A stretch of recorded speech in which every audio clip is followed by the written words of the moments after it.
예, 오늘은 이사야 변론 중고 13번째 시간입니다. 9장, 이사야 9장에 대해서 변론을 하도록 하겠습니다. 이사야 변론 9장 두 번째 시간입니다. 이사야 9장 6절 7절을 봉독해 올립니다. 이는 한 아이가 우리에게 낳고 한 아들을 우리에게 주신 바 되었는데 그 어깨는 정사를 미었고 그 이름은 기묘자라 모사라 전능하신 하나님이라 영존하신 아버지라 평강의 왕이라 할 것임이니라. 그의 정사와 평강의 다음이 무궁하며 또 다윗에 위에 앉아서 그 나라를 굳게 세우고 자금 이후 영원토록 공평과 정의로 그것을 보존하실 것임이라. 만군의 여호와였으니 이를 이루시리라. 이사야 8장 9장을 통해서는 이제 예수님이 한 아기로 태어나는데, 예수님이 한 아기로 태어난 것이 왜 한 아기로 태어났다고 그랬나요? 영원한 왕국을 이루게 하는 것이다, 그렇게 말씀을 한 겁니다. 그러니까 예수님이 우리의 죄악을 사러 오신 것도 맞지만은 사실은 다윗의 왕국, 영원한 왕국, 성도의 나라, 그리스도의 나라를 이루기 위해서 오신 겁니다. 그래서 지금까지 2000년은 그거를 하기 위한 준비 작업으로 온 세상의 사람들에게 이제 하나님의 백성을 삼는 피로사서 하나님께 드리는 천국 복음의 역사가 있었다는 거지요. 그래서 이제는 그런 일들이 다시 재림하는 예수님을 통하여 역사할 것을 보여주는데, 하나님의 방법은 알파 오메가 역사가 똑같습니다. 그래서 옛날에 이스라엘 백성들을 구원할 때도 한 아기 모세가 태어나서 나일강에 버려지는 역사가 인간들은 알 수 없었지만 하나님은 한 사명자를 준비하는 과정이었습니다. 그러니까 이것을 사명을 다시 할 수 있을 때 하나님이 어떤 방법으로 할 것이냐, 이것이 이제 성경에 많이 숨겨져 있는 겁니다. 첫 번째 보면 계시록 12장 5절에 첫대개가 한 아기를 낳게 됩니다. 철장으로 만국을 다스릴 남자라 그랬죠. 그 아기가 누구겠습니까? 그게 바로 예수님의 재림의 주를 대신해서 왕국권들의 말세 사명자를 뜻한 겁니다. 그것이 이사야 8장에서는 뭐라 그랬나요? 이사야 8장 3절에 한 아기가 나는데 이름을 뭐라 그랬나요? 마헬살랄 하스바스란다 그랬습니다. 요게 이제 그 사명자를 얘기한 겁니다. 그 사명자는 떠나면은 2, 3년 뵙기는 이제 때가 안 남았다, 환란이 속하다, 이래서 노략이 속하다는 뜻인데, 그 말씀으로 이제 어떤 때가 온 거냐, 통역문자로 온 세상에 변론하는 사명자를 뜻한 겁니다. 이게 말세에 하나님 앞에 영광을 돌릴 수 있고 왕국권들의 사명을 맡은 종을 얘기한 겁니다. 그걸 사명적으로 정한 때에 태어난다는 걸 알게 하기 위해서 이사야 66장 7절에는 시온의 무리가 부르짖다가 남자아이를 낳는다 그랬습니다. 이게 사실은 이제 어떻게 해서 그 남자아이가 나올 거를 얘기한 겁니다. 쫓겨난 시온이 부르짖음으로 해산의 수고를 다하다가 남자를 낳는데, 그것이 왕국권들의 대표적인 종을 얘기한 것이고, 첫대계에서 하자고 다시 예언의 대표적인 선구적인 종을 뜻한 겁니다. 그 역사로 진행되는 것이 하나님의 방법이라는 것을 우리가 알아야 됩니다. 그런데 예수님이 여기에 보면 다윗에 의해 앉아서 이제 나라를 영원히 다스리는 그런 왕으로 오실 것을 얘기했죠. 그런데 누가복음 1장 36절에는 어떻게 되어 있느냐? 누가복음 36절에는 1장 36절에는 이렇게 되어 있습니다. 33절이네요. 33절에 32절부터 보겠습니다. 저가 큰 자가 되고 지극히 높으신 자의 아들이라 일컬을 것이요 주 하나님께서 그 조상 다윗의 의를 저에게 주시니 영원히 야곱의 집에 왕으로 다실 것이며 그 나라가 무궁하리라 그랬습니다. 여기서 예수님에 대해서 다윗의 자손이고 다윗의 뿌리다, 이거는 메시아는 반드시 다윗 족속에서 나와야 되기 때문에 그 말씀을 해겼고, 또 다윗 왕국의 예표가 되어서 다윗에 의해 앉아서 만행의 왕으로 올 걸 얘기하셨는데, 누가복음에는 놀랍게도 이걸 또 누구라 그랬습니까? 영원히 야곱의 집에 왕으로 할 것이라 그랬습니다. 이게 큰 의미가 있는 겁니다. 야곱의 집에 큰 왕으로 쓰잔다, 이 말은 야곱이 말세 사명자를 뜻했거든요. 야곱이 이스라엘이 됐죠. 승리자가 돼서. 그래서 그것이 이제 영적 이스라엘이 승리자 반을 뜻했는데, 거기에 의해 앉는다 이 말이죠. 이건 바로 뭐겠습니까? 이제 영적 이스라엘인 첫대교회를 통해서 이제는 야구의 집화를 일으키게 하시고 14만 4천 명의 무리가 이제는 백마탄 군대가 되면 천일왕국을 건설하고 거기에 만왕의 왕으로 오실 것을 얘기한 겁니다. 이게 간단한 것 같아도 상당히 중요한 의미가 있는 겁니다. 그래서 이러한 영원한 나라를 이루는 것을 얘기했는데 이 이루는 것은 어떻게 해서 된다고요? 여호와의 열심히 임하는 자가 승리하게 될 것을 얘기해서 여호와의 열심히 이를 이루리라 그랬습니다. 지금까지도 주님의 참으로 공생애 동안도 참으로 놀라운 역사를 하셨고 또 사도 바울을 통하여 이제는 편지를 통하여 문서운동이죠 일종의 그걸 통해서 이제 전 세계가 얼마나 많은 종들이 피 흘리면서 열심을 내서 전국에 이제는 천국 복음이 땅끝까지 전해지는 역사가 있었다 이 말이죠. 그럼 이것이 어떻게 이제 되어질 것이냐? 그 여러 열심히 여호와의 신으로 되는 열심히 임한되는 겁니다. 그래서 이 여호와 열심이 이사야 62장 어제도 저번 시간도 말씀을 드렸지만은 거기에 보면 이제 새 이름을 일컬을 만한 자가 나타나게 되는데 아주 그 새 이름을 왕권이라고 그랬죠. 그런 자가 나타나는데 종일종야 쉬지 못하는 역사다 그랬습니다. 그래서 이사야 62장 6절 7절을 보겠습니다. 예루살렘이여 내가 너의 성벽 위에 파수꾼을 세우고 그들로 종일종하에 잠잠지 않게 하였느니라. 너희 여호와를 기억하게 하는 자들아 너희는 쉬지 말며 여호와께서 예루살렘을 세워서 찬송을 받게 하시기까지 그로 쉬지 못하게 하시리라 하라. 이렇게 말씀하셨거든요. 왕국 건설 때까지 이 종은 쉬지 못하는 주의 일을 하는 열심인데 이게 여호와의 열심이라는 겁니다. 하나님은 이제 영이시니까 육체를 가진 하나님의 종을 통해서 역사하는 방법을 얘기를 한 겁니다. 그런데 그 방법이 하나님의 방법은 인간의 방법하고 틀리다는 걸 알려준 겁니다. 그래서 지난번 시간에 9장 4절에 보면 이는 그들의 무겁게맨 멍에와 그 어깨의 채찍과 그 앞대저의 막대기를 꺾으시되 미디안과 같이 하셨습니다 그랬죠.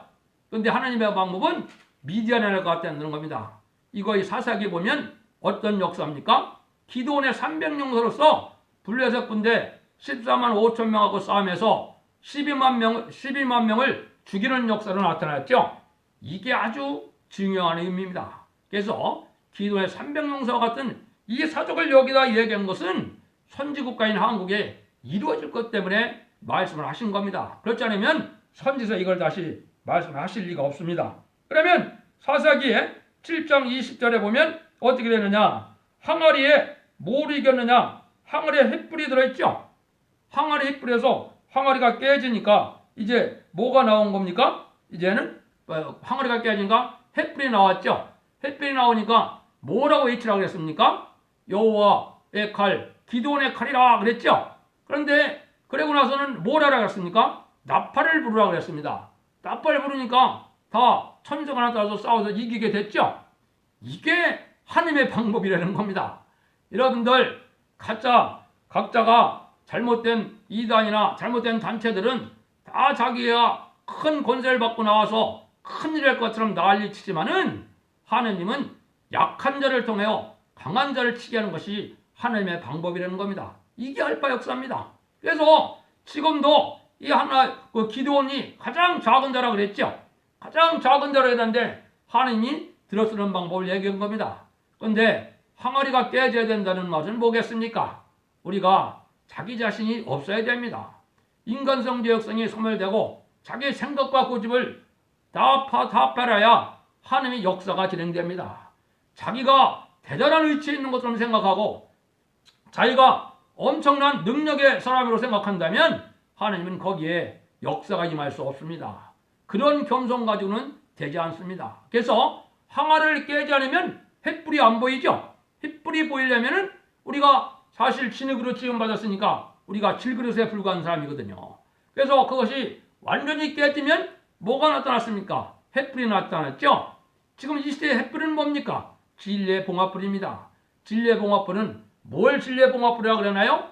하나님이 어떻게 세상을 심판해서 어떻게 왕국 건설을 이루고 어떤 자들에게 왕권을 주고 어떤 자들에게 백성을 주고 어떤 자들에게 멸망의 재앙이 오느냐 이걸 알려주는 진리의 말씀이 이게 진리의 봉합불입니다. 근데 이거를 높이 들어야 된다 그랬죠? 높이 든다는 말은 뭡니까? 이거는 온 세계 사람들이 다 알아야 되는 겁니다. 이거는 국부적인 역사가 아닙니다. 한국에서는 일단 국부적인 역사가 진행되지만은 세계적인 역사로 진행돼야 됩니다. 그럼 진리의 봉합부를 높이 드는 방법이 지금 뭐겠습니까? 지금 과학이 발달하고 인터넷이 발달하고 이러한 것이 발달한 이유가 뭡니까? 바로 진리의 봉합부를 높이 들게 하시려고 하나님이 발달케 한 겁니다. 그 발전에 힘입어서 지금 이 순간에 바로 유튜브에 올리면 전 세계 사람이 볼 수가 있죠. 또 인터넷에 글을 올리면 다 볼 수가 있죠. 이게 진리의 봉합부를 높이 드는 역사입니다. 근데 8장에서는 그거를 통용문자로 하려는 말을 했습니다. 이건 통용문자는 아직은 이제 영어입니다. 새시대 가면은 한국어가 통용문자로 될 거라고 저는 믿는데요. 지금 현재로서는 아직은 영어죠. 그래서 영어로 해서 변론할 수 있는 이러한 종이 전 세계에 알리는 역사가 진리의 봉합부를 높이 드는 역사입니다. 그 다음에는 나팔을 불어서 승 얘기했습니다. 나팔이라는 게 뭡니까? 경고고 이게 전 세계에 알리는 역사를 얘기한 거죠. 그래서 이거는 우리가 진짜 나팔을 불고 댕긴다 해서 될 일이 아니죠. 전 세계에 나팔 불어갖고 그걸 가지고 전 세계를 깨우칠 수가 있습니까? 이건 그게 얘기할 수가 아닙니다. 온 세상 사람들이 다 들을 수 있도록 땅이요 하늘이요 들으라고 그랬죠. 또 한 발은 바다를 밟고 한 발은 땅을 밟고 바다를 밟고 이렇게 나와 있죠. 그러니까 이거는 세계적인 역사가 진행될 걸 얘기한 겁니다. 그것도 세계적인 변론의 역사를 얘기한 것을 뜻해서 미가서 6장 1절 2절에는 여호와께서 요구하는 뜻이 뭡니까? 너는 이제 내 백성과 더불어 쟁론하라 변론하라 그랬죠. 말씀 변론으로만이 이게 옳은 길을 찾을 수가 있고 말씀 변론만 해서 승리해야 공중권세 받은 마귀를 이길 수 있도록 영적 원리가 그렇게 되어 있는 겁니다. 그 역사에서 이 진행이 될 것을 우리에게 보여줘서 여기 미디안의 날과 같은 그런 얘기를 했습니다. 그 다음에는 이제 9장 8절에서 12절에서 보면 주께서 야곱에게 말씀을 보내시며 이것을 이스라엘에게 임하게 하셨음즉 모든 백성 곧 에브라임과 사마리아의 거민이 알 것이오늘 그들이 교만하고 완악한 마음으로 말하기를 벽들이 무너졌으며 우리는 다듬은 돌로 쌓고 뽕나무들을 지켰으니 우리는 백향몰고를 대신하리라 하도다. 이렇게 나와 있죠. 이게 무슨 뜻입니까? 이거는 인간의 수단과 방법으로 된 것이 아니고 인간의 권세 능력으로 되는 것이 아니라는 겁니다. 그런데 지금 어떻게 합니까? 다들 자기네 단체 자기가 뭐 인간의 어떤 방법으로 하려고 들고 있죠. 이게 하나님의 방법이 아니라는 겁니다. 그래서 이제는 어떤 사람이 하나님 앞에 쓰임 받을 것이냐? 하나님의 신으로 된다 그랬죠. 그것이 어디에 나와 있나요? 그것이 이제 스가랴 4장에 보면 인간의 힘가능은 쓸데없다 이런 말씀을 하셨거든요. 그러면 한번 읽어드리죠. 4장 6절에 그가 내게 일러 가로되 여호와께서 스룹바벨에 하신 말씀이 이러하니라. 만군의 여호와께서 말씀으로 하시되 이는 힘으로 되지 아니하고 능으로 되지 아니하고 오직 나의 신으로 된다 이렇게 얘기했거든요. 이 말씀이 어떻게 성취가 될까요? 이것은 인간 종말에 기독교가 혼란이 왔을 때 이사야 28장 11절처럼 많은 사람들이 이제 하나님의 말씀의 복음을 혼선시켜서 어떤 것이 신앙의 정론지 어떤 것이 달인줄인지 어디에 순종하지 알지 못할 때 생소한 입술에 입에 신이 만다 그랬죠. 이거는 한 종류를 택해서 대종님을 통하여 아름다운 실력을 통해서 말씀의 복음의 비밀이 나타날 걸 얘기한 거죠. 그럼 그거를 끝이내 하느냐? 그렇지 않습니다.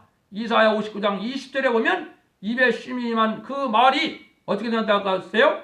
여호와의 후손, 너의 자손이라고 했죠? 사명의 기대자가 나타난다는 겁니다. 사명의 기대자는 누굽니까? 첫대교의 예사자가 완전변의 권세를 받고 증인권세 받을 종을 뜻했습니다. 증인권세 받을 종이 나타나게 되면 일어나 빛을 발하라 한다고 그랬죠? 그 빛을 어제 제가 새시를 이루는 빛이라는 것을 또 만민에 가리는 흑암이 몽고를 변론을 했습니다. 그래서 온 세상에 그 변론대로 이제 변론하게 되면 하나님이 어떻게 한다고요?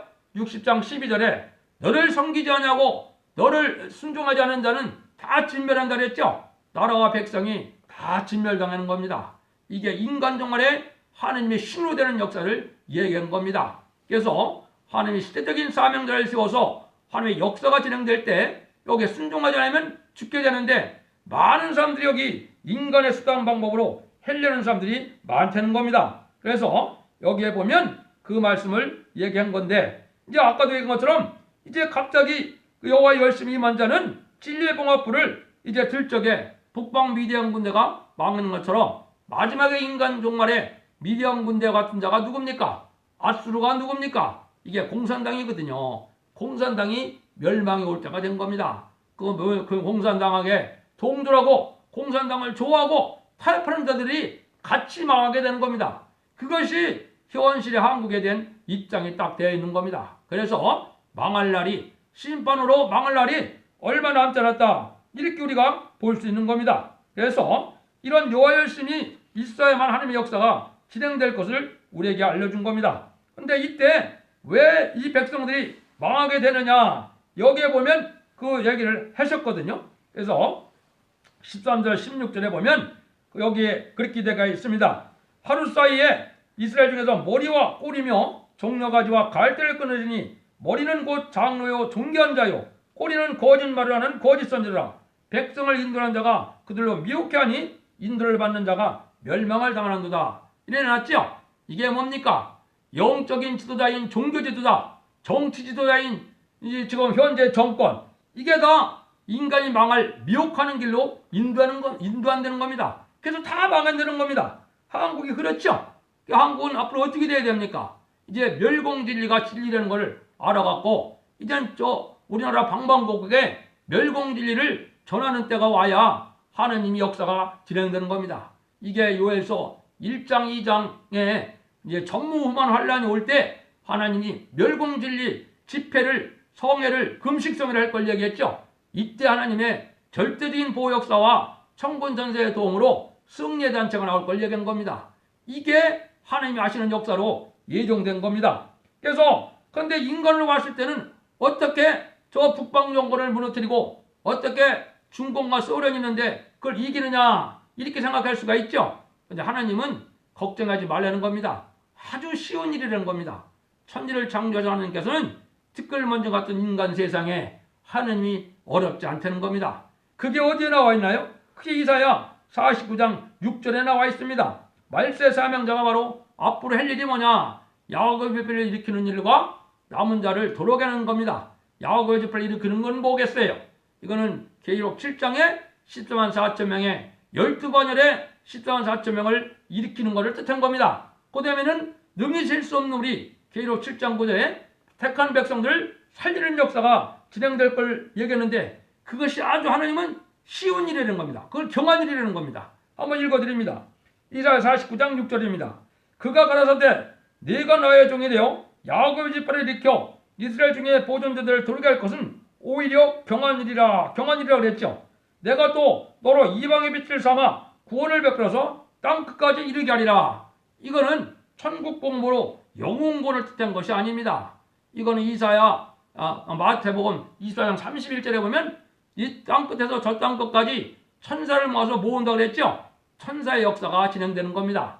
이게 계시록에는 다른 천사로 되어 있는데 다른 천사는 바로 뭡니까? 변화성대의 역사를 뜻한 겁니다. 그래서 하나님의 말세종으로 해서 이렇게 하는 구원의 섭리를 이루는 아주 쉬운 일이라는 겁니다. 우리가 어떻게 하면 진리 앞에 순종만 하고 하나님 말을 바라보면 승리하게 안 되는 겁니다. 그래서 이 시대에 우리가 살 길이 어디에 있느냐 이거를 우리가 잘 생각해야 됩니다. 그럼 우리가 열과 열심을 믿고 인생을 따르지 말아야 되고 공산사상을 따르지 말고 협상을 하지 말고 거짓선지를 따르지 말고 이러면은 망한다는 사실을 알리는 것이 이 시대의 사실은 종교지들의 이게 사명입니다. 근데 지금 그렇게 하고 있습니까? 안 하고 있습니까? 안 하고 있거든요. 그냥 정치 교권의 교권들이 정치에 알랑거리고 북방을 좋아하고 중공을 좋아하고 이런 역사가 지금 진행되는 겁니다. 이게 다 마귀의 흑암 세력입니다. 한국은 지금 깜깜한 흑암 세력이 꽉 차 있는 때인데 장님이 되어 있으니까 그 사실을 모르고 있죠. 그래서 멸망할 백성이 지금 많이 지금 한국에 있는 겁니다. 이게 지도자들의 부패로 말미암아 오는 재앙입니다. 이걸 우리가 이 시대에 깨달아야 되는 겁니다. 이렇게 돼야만 승리하게 된다는 겁니다. 그래서 이럴 때 하나님의 역사가 진행될 것을 여호와 열심으로 이루어지는 것에 여러분들이 잘 살펴보시고 말씀대로 되어지는 것, 믿음이라는 게 뭡니까? 예언의 말씀이 성취되는 게 믿음입니다. 그걸 믿는 것이 성경 말씀을 따지고 인간의 지혜 지식으로 이걸 분석한다고 된 것이 아니고 언어학적으로 성경을 언어적으로다 원어를 가지고 한다 그래서 하나님의 뜻을 아는 게 아닙니다. 하나님의 말씀 앞에 순종하는 것이 된 겁니다. 이제는 결론을 말씀드리고 오늘 결론을 마치도록 하겠습니다. 하나님의 역사라는 것은 예물을 보지 않고 중심을 보시는지라 메시아가 올 때에도 중심을 보는 그리스도는 갈릴리 벳사다 동네 어부를 택하여 왕국권들의 시발점이 되게 했고 종말의 심판계도 절대로 지도자의 부패로 심판을 받게 되는 데는 여호와의 열심히 임하는 자가 완전한 왕국을 이루게 될 것을 목적으로 가리킨 것이 이사야 지금 이 9장의 말씀입니다. 그래서 그 말씀이 지금 우리 앞에 현실적으로 나타났으니까 순종하여서 인간 정원의 최고의 복인 구원의 복을 누리시기를 축원드립니다. 감사합니다.